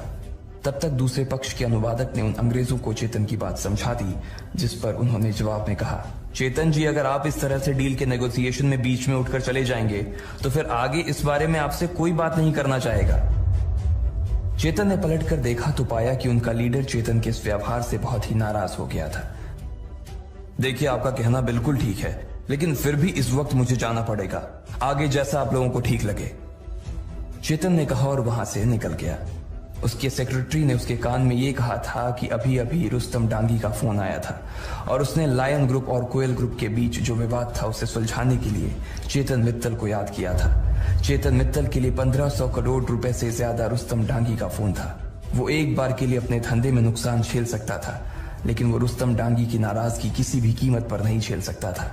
अगर ऐसा होता ना तो सिर्फ उसे पैसों का नुकसान नहीं होता, बल्कि उसकी पूरी कंपनी और अध्यक्ष होने की उसकी जो छवि थी, वो छवि एक बार में ही धूमिल हो जाती। इधर चेतन मित्तल सबसे नीचे माले पर पहुंच गया था और अपनी गाड़ी की ओर बढ़ता जा रहा था। उसका सेक्रेटरी भी उसके पीछे पीछे ही आ रहा था। ठीक इसी वक्त प्रशांत के पिता जयेश भी चेतन के दफ्तर में पहुंच चुके थे। चेतन भाई, जयेश जी चेतन की ओर देखकर मुस्कुराए और उसकी ओर बढ़ने लगे। उन्हें इस बात का पूरा भरोसा था कि चेतन उनकी इस मामले में कुछ मदद कर सकता था, लेकिन चेतन ने उसकी तरफ मुड़कर भी नहीं देखा और ना ही उसकी बात को सुना। वो दरवाजे से सीधा बाहर निकल गया और अपनी गाड़ी में बैठ गया। इधर लकी भी लाल किले की दीवार पर आकर बैठ गया था। वहीं पास में एक चौपाटी थी जहां पर ढेर सारे लोग शाम के वक्त घूमने फिरने आया करते थे। लकी वहां आते जाते हुए लोगों को अकेला बैठकर देख रहा था। एक प्रेमी जोड़ा दीवार पर थोड़ी ही दूरी पर उसके पास बैठा हुआ था। वो दोनों एक ही आइसक्रीम को बारी बारी से खा रहे थे। लकी को उन्हें देखकर डिंपल के साथ बिताए वो सुहाने दिन याद आ रहे थे। लकी अक्सर उसके साथ खाना बनाता था और उसे यहीं लाल किले की दीवार पर बैठाकर खिलाता था। वो अपनी जेब से थोड़ा थोड़ा पैसा बचाकर उसे आइसक्रीम भी खिलाता था। डिंपल के साथ गुजरा उसका वक्त इतनी जल्दी गुजर जाएगा, उसे इस बात की उम्मीद नहीं थी। भले ही उसे अपने आप पर यह शक था कि वो परीक्षा में पास कर पाएगा या नहीं, लेकिन उसे कभी ये शक नहीं था कि वो और डिंपल एक दूसरे से अलग हो जाएंगे। उन दोनों ने इस दीवार पर बैठकर कितने सारे वादे किए थे। कितनी ही बार डिंपल अपना सिर उसकी गोदी में रखकर यहाँ से लाल किले की मीनार को देखा करती थी। उसे उम्मीद ही नहीं थी कि ये रातों रात इतनी बदल जाएगी। डिंपल उसके लिए उस मीनार जैसी हो गई थी जिसे अब वो सिर्फ देख सकता था, छू नहीं सकता था। जब लकी अपने इन सब ख्यालों में खोया हुआ था, ठीक उसी वक्त फिर से उसके फोन की घंटी बजी। लकी ने देखा ये भूमिका का फोन था। उसका फोन देखते ही लकी उदास हो गया था। सिर्फ डिंपल ही नहीं बल्कि भूमिका भी उन लड़कियों में से थी जो उसके सीधेपन का बहुत फायदा उठाती थी। वो कॉलेज की चीयर लीडर टीम की लीडर थी। लकी भी उस टीम का अभी तक एक हिस्सा था। भले ही उस टीम में सभी लड़कियां थी, लेकिन कपड़े उठाने, सामान उठाने, बाजार कुछ ले जाने का सारा काम लकी ही देखता था। वो लड़कियां थी और इसलिए वो ये सब काम नहीं कर सकती थी। इसलिए लकी इन सब चीजों के लिए उनका असिस्टेंट बन गया था। हेलो लकी, अभी के अभी लाल मैदान में आओ। उधर से भूमिका ने कहा। हाँ, पर क्या हुआ? लकी ने पूछा। ज्यादा सवाल जवाब मत करो, जो कह रही हूं वो करो। वैसे भी यहां मेरा दिमाग खाने वाले बहुत से लोग मेरे सिर पर बैठे हुए हैं, भूमिका ने कहा और बिना लकी की बात सुने ही फोन काट दिया। लकी को कभी कभी भूमिका के ऊपर हंसी आती थी। उसका दिमाग अक्सर गर्म ही रहता था और फिर भी उसे लीडर बना दिया गया था। ऐसे में तो वो और भी ज्यादा गर्म हो जाती थी। इसलिए लकी उसकी बातों का ज्यादा बुरा नहीं मानता था। यहां बैठकर डिंपल को याद करने से तो अच्छा है कि वहां चलकर कुछ काम ही किया जाए, लकी ने अपने आप से कहा और दीवार के नीचे कूद गया। इसके बाद उसने अपनी पैंट साफ की, अपना हाथ साफ किया और मैदान की ओर जाने के लिए निकल गया। थोड़ी ही देर बाद लकी मैदान में पहुंच चुका था और उसने देखा कि मैदान में अभी 5-6 सुंदर लड़कियां खड़ी थी। लकी, पहले तो तुम इधर आओ। तुम आज इतने स्लो मोशन में क्यों चल रहे हो? भूमिका ने लकी को अपने पास बुलाते हुए कहा। वो एक लंबे से कद की लड़की थी जिसका चेहरा लंबा और आंखें थोड़ी सी डरावनी थी। हर वक्त उसका दिमाग गर्म होने की वजह से उसकी भौहें हमेशा तनी हुई रहती थी। इससे पहले कि लकी कोई जवाब दे पाता, भूमिका ने अपनी जेब से 100 रुपए का नोट निकाला और बोली, जाओ और मेरी सभी साथियों के लिए पानी का बॉटल लेके आओ। अरे यार, ये तो तुम मुझे फोन पे भी बता सकती थी ना। अगर तुम पहले ही बोल देती तो मैं पहले ही लेकर आ जाता। अब फिर से इतना चाहो, लकी ने कहा। अच्छा, तो तुम अब लीडर को सामने से जवाब दोगे? 2 कदम और चलने से ना तुम घिस नहीं जाओगे लकी महाराज। और तुमसे अगर नहीं होता ना तो बोल दो, मैं खुद ही जाकर ले आऊंगी। रिस्पॉन्सिबिलिटी नाम की कोई चीज होती है या नहीं होती है? भूमिका ने उसके सामने मुंह बनाते हुए कहा।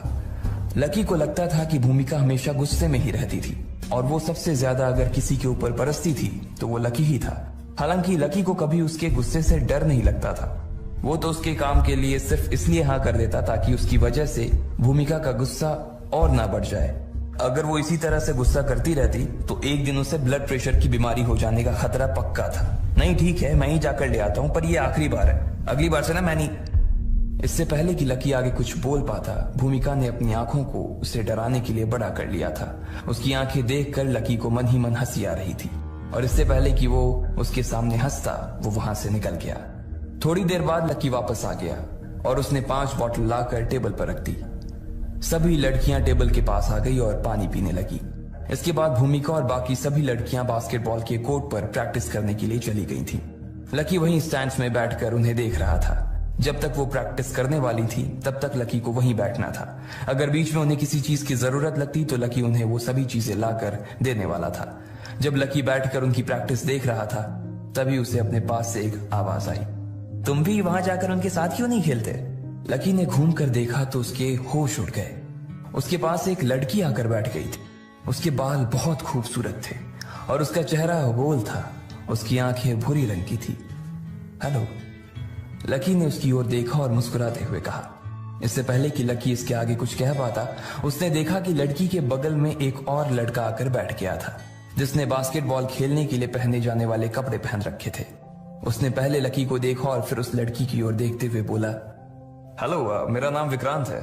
मैं बास्केटबॉल टीम से हूँ। मेरी फैमिली बिजनेस में है और अभी हम लोगों ने एक छोटी सी कंपनी खोली है जिसका एनुअल टर्नओवर 200 करोड़ रुपए का है। विक्रांत ने कहा और मुस्कुराते हुए उस लड़की की तरफ अपना हाथ बढ़ा दिया।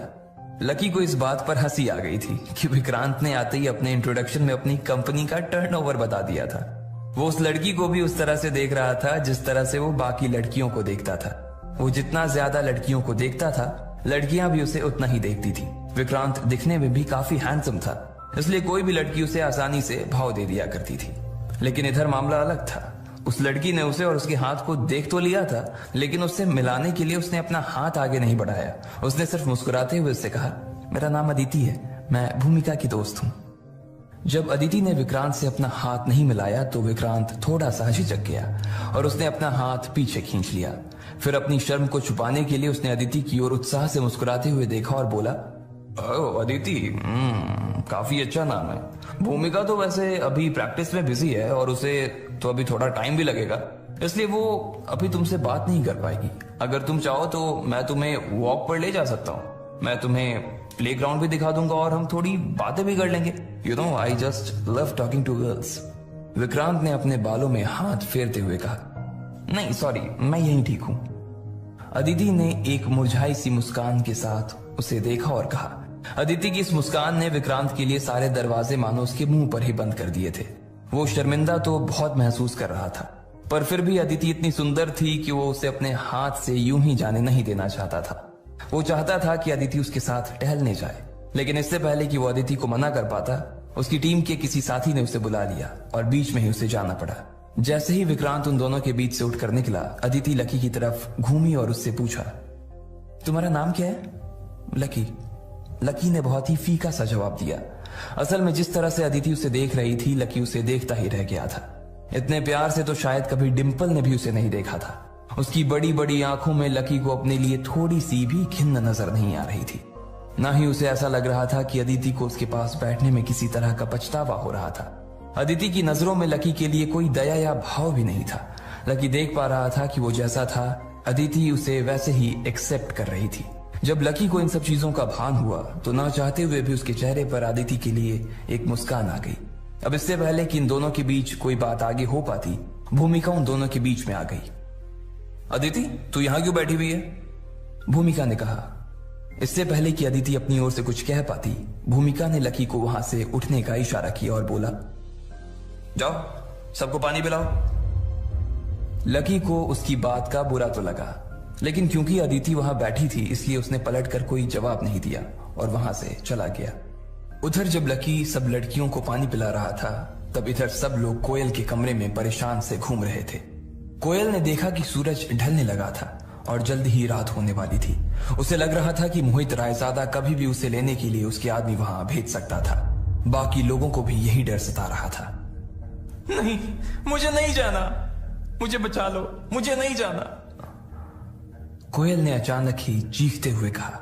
सब लोगों ने उसे देखा और दौड़कर उसके पास आकर बैठ गए। तू चिंता मत कर कोयल, कोई ना कोई रास्ता निकल आएगा, रोशनी ने कहा। हालांकि उसे भी यही लग रहा था कि कोयल के पास जाने के अलावा और कोई रास्ता नहीं था। सब लोग फोन कर करके हिम्मत हार गए थे। किसी के पास अब कोई कांटेक्ट नहीं बचा था कि अचानक कोयल के फोन पर उसके पिताजी का फोन आया। कोयल ने फोन उठाया। उधर से उसके पिताजी ने ना जाने क्या कहा, जिस पर कोयल बोली व्हाट। इतना कहते ही उसका मुंह खुला का खुला रह गया था। आखिर ऐसा क्या कहा था उसके पिताजी ने? क्या उसका मैटर सॉल्व हो गया था या फिर मोहित के आदमी उसे लेने के लिए आ रहे थे? इन सब सवालों के जवाब अगर आप जानते हैं तो कमेंट बॉक्स में हमें भी बताएं। अदिति अभी भी लकी की ओर देख रही थी। भूमिका ने अदिति का ध्यान लकी के ऊपर से हटाते हुए अपनी ओर खींचा और बोली, कहां देख रही हो? इसी बीच भूमिका का मोबाइल बज उठा। अचानक से उसका गुस्सा शांत हुआ और उसने अपने बैग से अपना मोबाइल निकाला। जैसे ही भूमिका ने अपने स्क्रीन पर वो नंबर देखा, वो और भी ज्यादा परेशान हो गई। वो अपनी जगह से खड़ी हुई और फोन उठाकर आगे जाते हुए बोली, अरे हाँ दीदी, अरे दीदी, जब फैमिली को आपकी एज की वजह से इतना प्रेशर फील नहीं हो रहा तो फिर आप अपने आप के ऊपर इतना बर्डन क्यों ले रही हो? हाँ हाँ, आपको हर टाइम इन चीजों के बारे में सोचकर इतना परेशान नहीं होना चाहिए।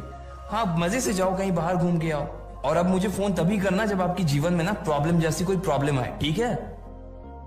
भूमिका ने कहा और फोन काट दिया। उसके चेहरे पर उसका तनाव साफ दिख रहा था और उसी तनाव के साथ वो फिर से अदिति के पास आकर बैठ गई थी। क्या हो गया? अदिति ने भूमिका के घुटने पर हाथ रखते हुए कहा, अरे कुछ नहीं यार, वही मेरी पंजाब वाली कजिन, तुम्हें मालूम है ना वो मुझसे बड़ी है। अब उसकी पढ़ाई भी पूरी हो चुकी है लेकिन वो कहीं पर जॉब नहीं कर रही है। अब फैमिली उससे कह रही है कि या तो कोई जॉब कर ले या फिर शादी कर ले। भूमिका का चेहरा ये बात कहते ही लटक गया था। हाँ, तो इसमें इतनी टेंशन वाली क्या बात है? तुम्हारी कजन तो काफी सुंदर है और इंटेलिजेंट भी, तो शादी तो उसकी कभी भी हो जाएगी। अभी अगर वो चाहे तो उसे कहीं जॉब कर लेनी चाहिए। अदिति ने मुस्कुराते हुए कहा, अरे वो दिक्कत नहीं है यार, उसे अभी भी शादी करने में थोड़ी ना कोई दिक्कत है। वो चाहे तो आज ही शादी कर ले। लेकिन एक तो मुझे ये समझ नहीं आता कि लोग शादी का इतना प्रेशर क्यों बनाते हैं। अब वो शादी करने को तो रेडी है लेकिन वो ये देखना चाहती है कि मैं किससे शादी करती हूँ। अब तुमने तो उसके फोटोज देखे हैं ना, वो सुंदर है लेकिन इतनी भी कोई खास नहीं है कि कोई बड़ी कंपनी का मालिक उसका हाथ थाम ले। भूमिका ने कहा और फिर आगे की बात कहने में उसने लकी को घूरा और बोली, अब यार वो ऐसे फटीचर से तो शादी कर नहीं सकती ना। जैसे ही उसने ये बात कही, बाहर किसी कार के हॉर्न बजने की आवाज आई। वो हॉर्न 2 बार बजा था। भूमिका ने कोर्ट के बाहर लगी जाली के पार देखा तो वहां एक काले रंग की गाड़ी खड़ी थी और उसमें से एक बॉडी बिल्डर दिखने वाला लड़का बाहर निकल आया था। ईशान, तुम? भूमिका ने उत्साहित होते हुए कहा। फिर वो अपनी जगह पर खड़ी हुई और ईशान की ओर हाथ हिलाते हुए उसकी ओर दौड़ पड़ी। जैसे ही भूमिका के मुंह से बाकी लड़कियों ने उसका नाम सुना, वो सब भी ईशान की गाड़ी के पीछे दौड़ गई। अरे कैप्टन, तुमने ये गाड़ी कब खरीद ली? अरे ये तो ऑडी A4 है। ईशान की बास्केटबॉल टीम के एक साथी ने उसकी गाड़ी पर हाथ फेरते हुए कहा। ईशान ने काला चश्मा लगाया हुआ था। उसने सिर्फ उसके साथी की तरफ देखा और बिना कुछ कहे सिर्फ अपनी गर्दन को हाँ में हिला दिया। ईशान भाई तो तब से कार चला रहे हैं जब से वो 2nd ईयर में थे। वैसे ईशान भाई ये कितनी की पड़ी? एक लड़की ने पूछा। ईशान ने इस सवाल पर अपना चश्मा उतारा और बोला, अरे ये कोई ज्यादा महंगी नहीं है, सब कुछ मिलाकर बस 56 लाख। मैं तो इसे सब तब तक ही चलाऊंगा जब तक यूनिवर्सिटी में पढ़ रहा हूं। यहां से निकलते ही मैं इससे भी ऊंची वाली एक गाड़ी खरीदूंगा। उधर भूमिका और उसकी टीम की बाकी लड़कियां भी ईशान के पीछे पागलों की तरह भागने लगी थी। तो अदिति और लकी ने सोचा कि उन्हें भी जाकर देखना चाहिए कि वहां ऐसा आखिर हो क्या रहा था। दोनों साथ में उठे और दरवाजे से बाहर आने लगे। कौन है ये? अदिति ने लकी से पूछा। ये ईशान है, यहाँ की बास्केटबॉल टीम का कैप्टन। काफी अमीर परिवार से, विक्रांत से 10 गुना ज्यादा टर्नओवर होगा इसके पिता की कंपनी का। लकी ने ईशान की ओर देखते हुए अदिति से कहा, ईशान, हम एक बार अपनी नई गाड़ी में जरा रजौरी गार्डन तक तो घुमा कर लाओ, हम भी तो इसमें बैठकर दिल्ली देखें। भूमिका ने खिसिया कर मुस्कुराते हुए ईशान से कहा।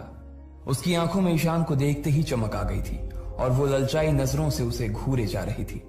इधर ईशान का जलवा ऐसा था कि उसकी टीम के एक खिलाड़ी ने अपनी जेब से सिगरेट निकाल कर ईशान के लिए जला दी थी और फिर उसे थमा दी। ईशान ने उसमें से एक पफ लिया और भूमिका की ओर देखते हुए बोला, कोई दिक्कत नहीं है, चलो अभी घुमा कर आते हैं तुम्हें रजौरी। ईशान ने कहा और भूमिका की ओर देखकर मुस्कुराने लगा। जैसे ही भूमिका ने उसके मुंह से ये बात सुनी, उसे शर्म सी आ गई और उसके गाल मारे शर्म के सेब जैसे लाल हो गए।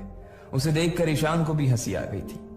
उसने अपने सिगरेट से एक और पफ लिया और भूमिका को इस तरह से शर्माते हुए देखने लगा। भले ही ईशान को अपने पिता से यह कार खरीदवाने में काफी वक्त लगा था, लेकिन वो जानता था कि उसे इतना वक्त भूमिका को इसमें घुमाने में नहीं लगने वाला था। ईशान उन लड़कों में से नहीं था जो लड़कियों को सिर्फ घुमा कर ही छोड़ देता था। लड़की चाहे भूमिका हो या कोई और, उसे उसके साथ आगे बढ़ने में कोई गुरेज नहीं था। इधर भूमिका ने उसकी गाड़ी की फ्रंट सीट का दरवाजा खोला और गाड़ी की मखमली सीट पर बैठ गई। उसने पीछे की सीट पर अपनी उन दो सहेलियों को बैठा लिया था जिनसे उसे कोई खतरा नहीं था। अब वो यही सोच रही थी कि आखिर तीसरा जन कौन हो जिसे पीछे की सीट पर बैठाया जाए। इतने में उसने देखा कि विक्रांत भी वहीं पर खड़ा था। उसने भूमिका और ईशान की ओर मुस्कुराते हुए देखा और बोला, कैप्टन, आप ऐसे ऐसे अकेले ड्राइव पर जा रहे हो तो फिर हम लोग क्या करेंगे? ये गलत बात है। चीयर लीडर टीम यहाँ है तो बास्केटबॉल वाली टीम भी यहीं पर है ना। नई गाड़ी की पार्टी तो बनती है, क्यों ना हम आज दोनों टीमों का साथ में गेट टुगेदर कर लें? अच्छा ऐसा, तो ऐसा करते हैं कि तुम लोग दिल्ली दरबार पहुंचो, ऑर्डर कर दो, मैं इन लोगों को थोड़ा इधर उधर घुमा कर लाता हूं और फिर हम लोग साथ में डिनर करते हैं। ईशान ने अपनी नई गाड़ी की मक्खन जैसी स्टीयरिंग को पकड़ते हुए कहा। जब ईशान और विक्रांत आज की पार्टी की प्लानिंग कर रहे थे, तभी भूमिका अदिति को ढूंढ रही थी। वो हर बार की तरह इस बार भी थोड़ी सी लेट ही थी। अरे चलना जल्दी, क्या है जो इतनी धीरे धीरे आ रही है? जल्दी आ जा, हम लोग आज डिनर के लिए दिल्ली दरबार जा रहे हैं, चल जल्दी आ। भूमिका ने अपना हाथ हिलाते हुए उससे कहा। अदिति भूमिका का इशारा देखते हुए कार की ओर बढ़ने लगी थी। रुको, लकी को भी बुला के लाती हूं, अदिति ने लकी की ओर देखते हुए कहा। वो उन सब लोगों से थोड़ा सा दूरी पर और दूरी बनाकर ही खड़ा था। अदिति साफ देख पा रही थी कि लकी इन सब लोगों से अलग था, बहुत ही अलग। अगर ये सब तेल थे तो लकी पानी। लकी हमारे साथ चलने की सोच भी नहीं सकता बहन। तुझे पता है दिल्ली दरबार में पर पर्सन क्या चार्जेस हैं? अगर उसे पैसा देना पड़ा ना तो उसे वहीं पर हार्ट अटैक आ जाएगा। भूमिका ने लकी के ऊपर फप्ती कसते हुए कहा। हाँ, जिन जगहों पर बैठकर हम लोग खाते हैं ना, उसने वो जगह ना अपनी जिंदगी में कभी देखी नहीं होगी। एक और लड़की ने कहा। और तुम उसके कपड़े तो देखो, उसके साथ साथ चलने में तो हमें भी शर्म आ जाएगी। इसलिए बेटर यही है कि तुम उसे यहीं से टाटा बाय बाय कर लो और हमारे साथ चलो। एक और लड़की ने भूमिका की बात का समर्थन करते हुए कहा। चाहे फुटबॉल वालों की टीम हो या फिर चीयर लीडर्स की टीम, वो लोग लकी का मजाक उड़ाने, उसकी टांग खींचने का कोई मौका नहीं छोड़ते थे। वो उसके साथ खाना तक खाना पसंद नहीं करते थे।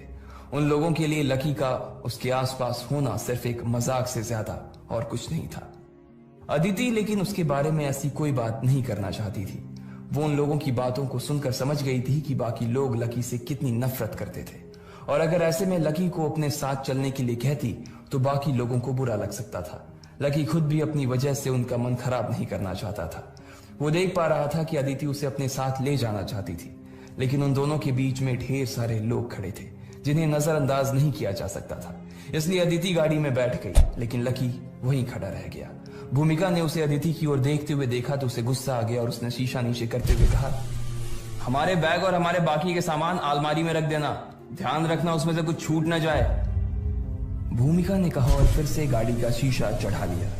गाड़ी आगे बढ़ गई और अदिति की नजरें पीछे लकी पर ही चिपकी रह गई। लकी ने भी उसे कुछ दूर तक तो देखा और फिर वो अपनी जेब में हाथ डालकर वापस बास्केटबॉल कोर्ट की ओर बढ़ने लगा। जैसे ही वो कोर्ट के अंदर दाखिल होने वाला था, तभी उसका फोन बजा। फोन की दूसरी तरफ काशी नाची थे। लकी सर, रुस्तम डांगी का भी फोन आया था। उसने कहा है कि चिंता करने की कोई जरूरत नहीं है, मामला निपट चुका है। अच्छा ठीक है, लकी ने कहा और अपना फोन रख दिया। उसके परिवार की पहुंच बहुत दूर दूर तक थी। अभी 1 घंटे पहले ही उसने काशीनाथ जी को फोन किया था और इतनी सी देर में उसका काम भी हो गया था। लेकिन उसे पता था कि कोयल तक ये बात पहुंचने में थोड़ा सा वक्त लगने वाला था।